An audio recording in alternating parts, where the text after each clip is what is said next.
So my first question is that following its economic growth and turn to focus on materialism, China has undergone a sort of moral degradation. For example, there's rampant corruption in government and businesses. Where do you think China should look first to ameliorate the societal issue? And would New Confucianism be able to play a role in perhaps re-civilizing the nation? This is a very long and complex question. I'll see. deal with the first part of it first. Okay. I think you're right. China is now going through a very difficult period in terms of the ethos of the society as a whole. So some people believe that even the basic values such as trust now become rare. Right. Yeah. And so the commercialization, materialization, and total marketization of Chinese society has made China, from earlier I called it a fiduciary community, a community based upon trust and collaboration, into a market society. Market economy is absolutely critical for generating wealth and power and influence. But market society means that the marketizing forces have penetrated into each and every area of the life experience. In government, in business, in the mass media, now in university, even in religion. You see many religious institutions are no longer sacred organizations, they're also commercial establishments. So that kind of marketization is all over the place. And China suffers a great deal because of that. So the first order of business, as I see it, is to recognize this trend and to establish rules and regulations to allow the market economy in China to function at least normally, if not totally smoothly. So not just corruption, but another very important aspect of it is you need to make the government transparent. One issue now is whether the leaders will be willing to allow their own financial conditions to be scrutinized by a publicly accountable independent agency, so people can have some trust in what they do. Yeah, and I do remember that even in Hong Kong there was the election with the Tang, and then he was, reporters tried to look into his backyard and they saw all of his financial earnings lavishly. Okay, I guess would you like to skip the question about the Confucianism, or I can move on to my second question?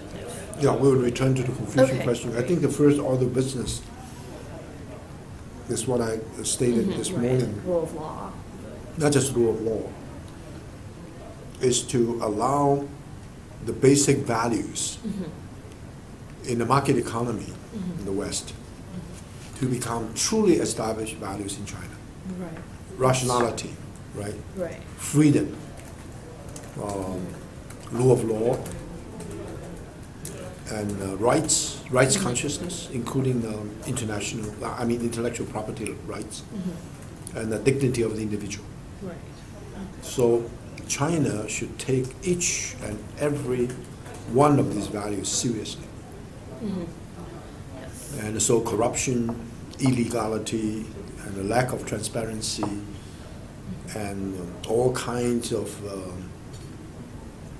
extra legal dealings in the commercial factors will have to be eliminated, changed. I think Deng Xiaoping made a choice, allowed foreign investment, allow international cooperation to enter in China, because these will bring the new order into the Chinese economic situation.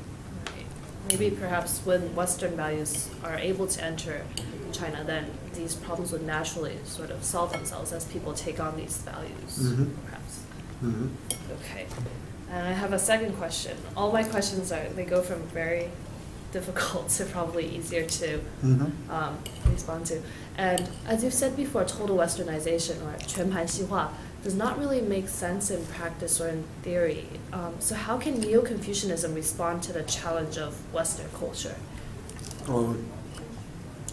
You see, one thing I have to underscore is the openness of the Confucian mindset to ideas that are not indigenously Chinese.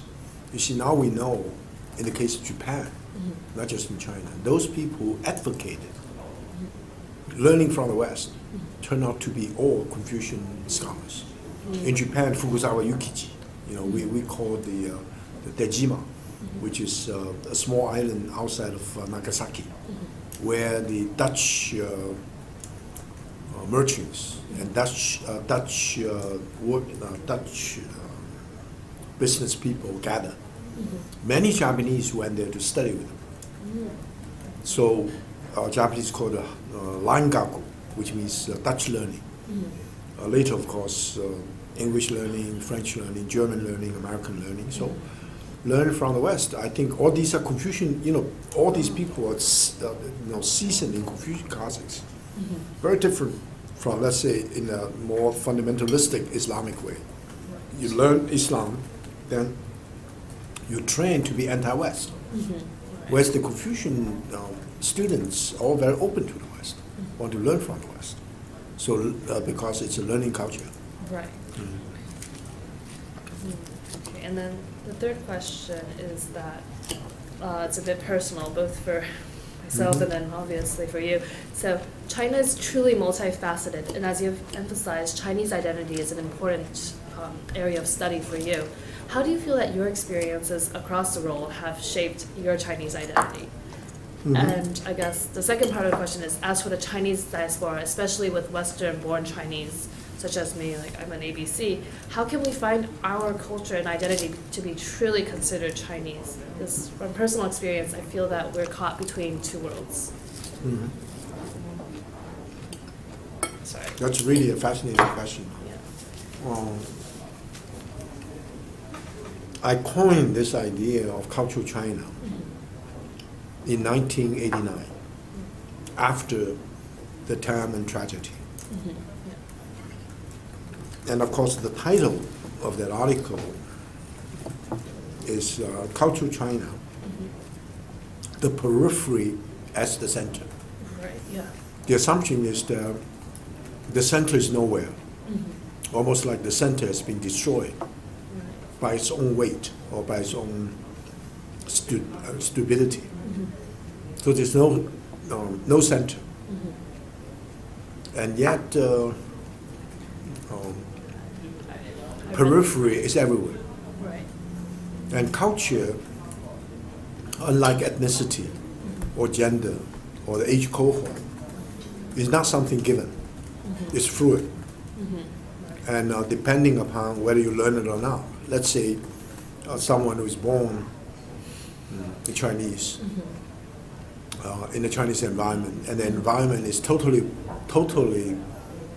uninterested in Chinese culture. The environment is simply to try to train a person to become a student that will be educated in the West. In other words, the whole training is oriented towards your ability to go abroad.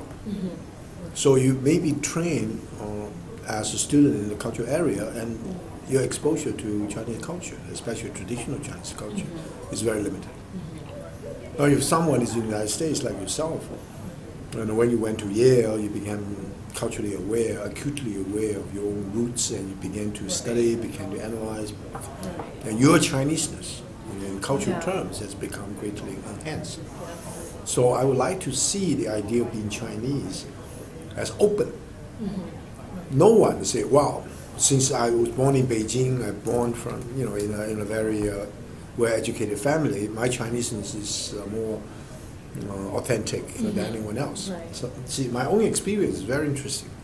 Well, take a while. I had a chance to visit the Philippines in 1954 as a representative of the Republic of China, that's Taiwan, a Boy Scout. And Taiwan, of course, we grew up in Taiwan. We're seasoned in this ideology of Taiwan as the 文化复兴基地. That's the base for cultural reconstruction. So we felt that, especially when I became interested in Confucianism when I was very young, so I felt that that's part of my culture. So I met two Girl Scouts from Hong Kong. I looked down upon them immediately. So these people from colonized British background, their English is excellent. The Chineseness, of course, is highly problematic. Right? Yeah. After I talked to them, I realized they could memorize 古文观止, which is a collection of classical essays, in a way that I was not able to do it. So my Chinese, in terms of classical Chinese, is not as good as theirs. And yet, they came from Hong Kong. They had a much better appreciation of what's going on in China, mainly in China. Sometimes only through refugees or something of that nature. And my knowledge about mainland China is zero. And my idea of being Chinese was totally shaped by the parochial ethos of Taiwan. I resented against it. Right. You know, I felt that's unacceptable. So, and also to say I identify, oh, sorry, I identify myself with Confucianism is to say I have a different sense, different take of what does it mean by being Chinese. Right. Well, some people say, well, I have no interest in Chinese culture at all. You know, I am a modern Chinese. I have no interest in traditional China. Yeah. So there are many ways of being Chinese. Right. Yeah.